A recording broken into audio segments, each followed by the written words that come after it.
Hi, this is Dr. Marisa Chan with Discovering Parenthood. So today we're going to wrap up our series on building and developing relationships with our children. And in our final video, we're going to talk about the teen years, which I know is everyone's favorite. But it does not have to be tumultuous. It doesn't have to be stressful. There doesn't have to be strain. Now, as we go through and we talk about this, these are not end-alls. These aren't fix-alls. They're not going to fix every single situation. It can simply be a stress reduction. It's meant to build that relationship, to build the trust, to lay the foundation for that communication. So if you already have a great relationship with your teenager, that's awesome, that's great. If you're watching this video, then that means you might not, or maybe you're looking for ways to improve those communication skills with your teen. So teen, we're kind of talking that 13, 14 on, 17, 18, 19, maybe early 20s, if they're still living at home, although at that point they're an adult. So as I go through this, let's keep in mind that our bodies kind of play this cruel trick on us when we were born, and this happened to us. Remember, we were all once teenagers. So as they're developing, their brains are only partially developed. The human brain is not fully developed until around the age of 23. So in essence, we're asking our teenagers to think as an adult in some instances. So the part of the brain that is actually developed is the emotional, the right hemisphere that regulates our emotions. It's our creativity. It's that relational part of the brain. And that is 100% developed. Unfortunately, that logic left side is underdeveloped. It's not there. It's on its way, thank goodness. It's not there yet. So as your teen is having these ups and downs, and they're fine one minute, not so fine the other minute, they're waking up cranky, they're waking up happy. These mood swings are normal. That logic left counterbalance to the right isn't there yet. So it's difficult for us to ask our child, our teenager, to say, hey, we want you to think in a logical fashioned manner when they're being ruled by that emotion. And on top of all those emotions are these hormones that are developing, and they're having new social interactions. So there's a lot going on during these years. So this is why it's even more important that we develop this relationship. The relationships are based in communication. So I've said it in the first two videos, and if you watch them, then I maybe sound like a broken record right now. Listen, listen, listen. I cannot emphasize the word listen enough. So when I say a listen, and I will reiterate this, we hear all the time, and there's a major difference between listening and hearing. We hear all the time. We hear sounds outside. We hear conversations. We hear the TV in the background. Hearing is passive. What I'm asking you to do is intentionally listen. Not just listen with your ears, listen with your emotion. Have that heart open. And that sounds strange. One of the first skills as a therapist that we have to learn is when we're in the room with someone and they're communicating, most communication is nonverbal. Most communication is not what people say. So, for instance, your teen may walk in and they may look upset, and we've all been here. It could be your teenager, your child, your husband, your friends, someone in your life, and you go and you see their face, their body language is saying something is upset. And then when you ask, what's going on? Are you okay? What happened? And you get nothing. I'm fine. Maybe they're not ready at that moment. So pay attention to your teen's face, their body language. It's going to tell you a lot. And maybe in that moment, they're not ready to talk about whatever happened during their day. Our job as parents is to be present. We don't have to pry. We just have to be present. And it may say, our response may be, hey, you look upset. What's going on? And maybe you get a big fat nothing. Mind your business. You wouldn't understand. I don't know what response, but let's just imagine. We can simply respond without getting upset. Remember, they're only dealing with a half functioning brain, so to speak, could be, okay, well, I understand. Whenever you're ready to talk about it, I'm here. And that's it. And when they're ready, they'll come to you. And it might not be that same day.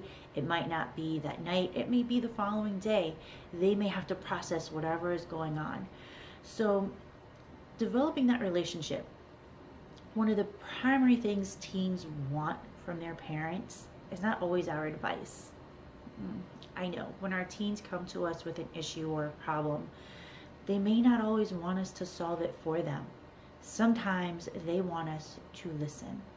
And that's very difficult because we want to solve. We want to say, hey, I've been there. This is what I did. But that's not listening. That's a back and forth. In that moment, they just may want us to listen to whatever happened at school, what happened with their friend, their girlfriend, their boyfriend on their soccer team, whatever may be going on. And you know, it may even be an issue with a parent, with you or their other parent, whatever that may be, a sibling. Our job is to listen. And then we can even ask, well, do you want my 2 cents? If not, that's okay, because we're being respectful. And there are times, and I believe this is actually more traditionally women, where we just want to talk and get it off our chest.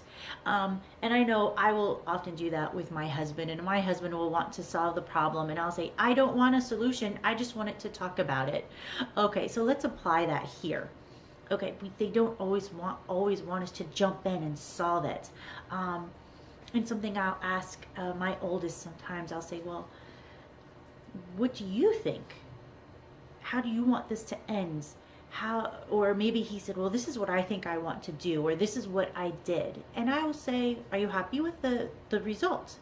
And oftentimes he'll say, yeah, I'm happy with the way how that worked out. No problem. He doesn't need my help. Even though I may want to give him tons of wisdom, maybe encouragement, maybe a pep talk, he doesn't want it. So respect what they have to say. And I know that's so hard because they're learning to drive, they're going out with their friends, they're staying out later. Now you're introducing curfews. Oh my goodness. Allow them to bring their ideas to the table. So let's take the concept of a curfew. Think of the end goal. This is a great time to teach your teen to negotiate. I said it, negotiate. And oftentimes as women, we shy away from that word, but this is such an awesome time, and it's such an awesome skill to teach your child. And, you know, obviously this is on the individual child and how much you can trust them and how much they have earned your trust. So as you're setting new house rules, new expectations, make it a negotiation. Allow it to be a conversation. Allow their voice to be heard.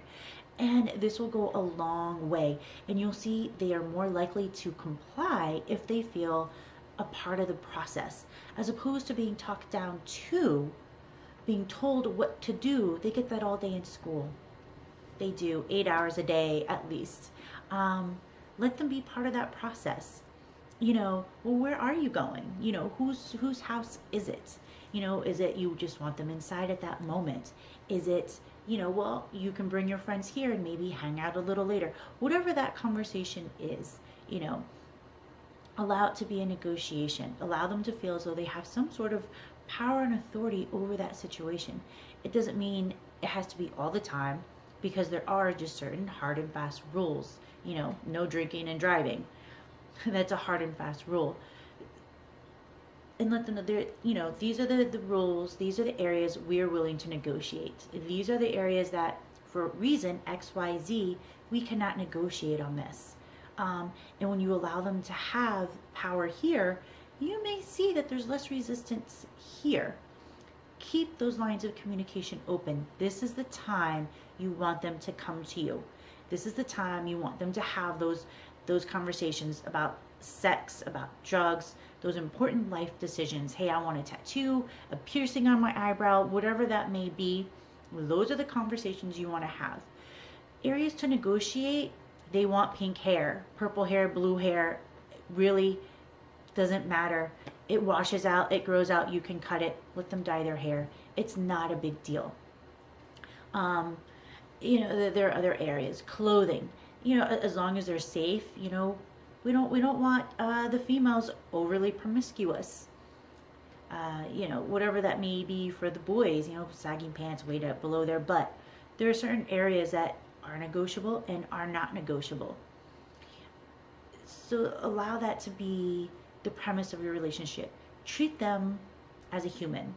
They're humans. They're developing humans. Have that relationship.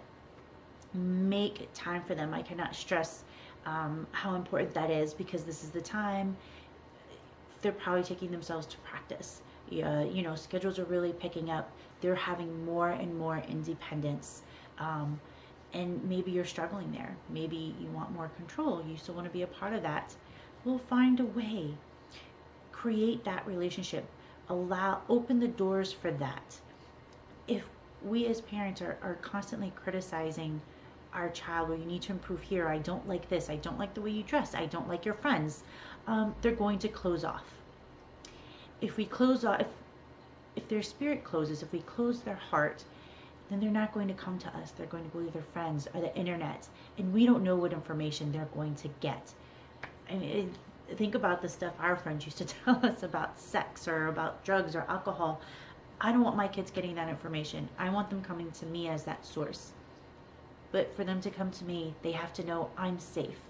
They have to know they can trust me with what they're going to tell me. And you too, as the parent, you want to make that a safe relationship. I hope this has been helpful. It's very general. It's very basic. It's meant to be without specifics. So these are just tools to lay a good foundation that will last on through the years, on through college, on through adulthood. I don't think any of us at this point in time want an adult child who's not going to speak to us for 10 years. I think that's almost every parent's nightmare. We want to be a part of our child's life. Be open. Let's not be harsh. And just to give a really great example of how communication is important, my oldest came home not long ago with how should we put it, not a great report card. And we knew it was coming. We had spoken to his teacher. So when we actually got the report card, well, there were areas we were very unhappy with. So we didn't point the finger and go, oh, not to do that. You blah, blah, blah, blah. Well, that, or just go straight to punishment. You're not having, TV, friends, XYZ for 2 weeks. That didn't happen. What we did as parents, and what I did, I sat him down and I said, these are this in your report card. You are strong here. As a person, you are strong here. These are the areas you're doing great. These are the areas I'd like to see improvement. And one of his areas was homework. I said, I know there's a lot going on. I know there's a lot in our home and in the environment. So we're going to make a space for you where it's quiet and you can do it. And I'm going to check it when you're done. And we did. He still got a punishment for about a month. And I said he wasn't happy. The way I phrased it was, we need to get a handle. So while we get a handle on this, I want you to have as little distraction as possible. So I'm taking this away, yes, as a punishment, but also to help us solve this problem. And, if we see that you're working towards it and you're actively doing what you need to do as the student, I'm doing what I need to do as the parent, then perhaps you can earn it back a little earlier before the end of the actual punishment. And he wasn't happy, but he wasn't closed off. He wasn't angry. There was not resentment. So that is how those conversations can go when we're not angry or over punishing, when we allow communication to happen. When we don't use over punishment, we're able to involve our child in the conversation. And now resentment doesn't build. Rebellion doesn't build up. It's a flow. And that's what you want to cultivate, so that when you do have to have those difficult conversations, they're not closed off. They're not shut down. If you have a teen who is acting out, so they're rebellious, they're not listening, they are promiscuous, they're acting out, they're into alcohol, they're into drugs, look at the home environment. When we have issues, whenever I work with parents, one of the first things we look at is the home environment. A child, including a teenager, They are a product of their environment. That means that something has happened. Something is not right. Inspect what's going on in the home. Has there been a move? Has there been marital discord? Is there a new child? Are there issues at school? What is going on? Look at the child's environment. Look at the teen's environment and see what is going on. And then look and start from there and work your way out and then in. It's one of the best ways to really get at the root of their behavior. So when you do have a child who's working out, who maybe isn't speaking to you, look outside first, and then come to them and say, look, I notice this is going on. We're looking around. We're going to see where we can make changes. Where do you think some changes can happen? They may and may not be a part of that process, but continue to open up, continue to allow that dialogue to happen. Eventually they will. They want to know they can be heard. They want to know they can feel safe, and it's up to us to create that safe environment. That's what I have for today. I hope that you found that helpful. Listen. I know I repeated it. I'm a broken record. Listen. Have respect for what they say. Negotiate. Allow them to have negotiation. That's standing. A couple of more things I just want to cover. This is a book that I have read and I love it. It is not a parenting technique. It is about relationships. It's The 5 Love Languages for Children by Dr. Gary Chapman. He's great. It's a very good book. It's about how children receive love, how we as individuals receive love. And it may take the form of physical touch, quality time, gifts, acts of service, and a couple of other words of affirmation, I believe is the last one. It allows you to speak your child's love language. It's a book you can read together, which I would highly recommend doing this together. You can find that probably on Amazon, Barnes & Noble. Google it. It's a great book. I will include some parenting resources on my website at discoveringparenthood.com. You can also find me on Facebook, Discovering Parenthood LLC. We're wrapping this up. Next week, I will be moving on to when rewards turn into bribery. It's a very fine line and a slippery slope. So I'm going to be talking about that, when rewards are appropriate and when they turn into bribery and when they are no longer appropriate. I hope you found this helpful. Please leave comments. I'd love to hear back from you. Thank you.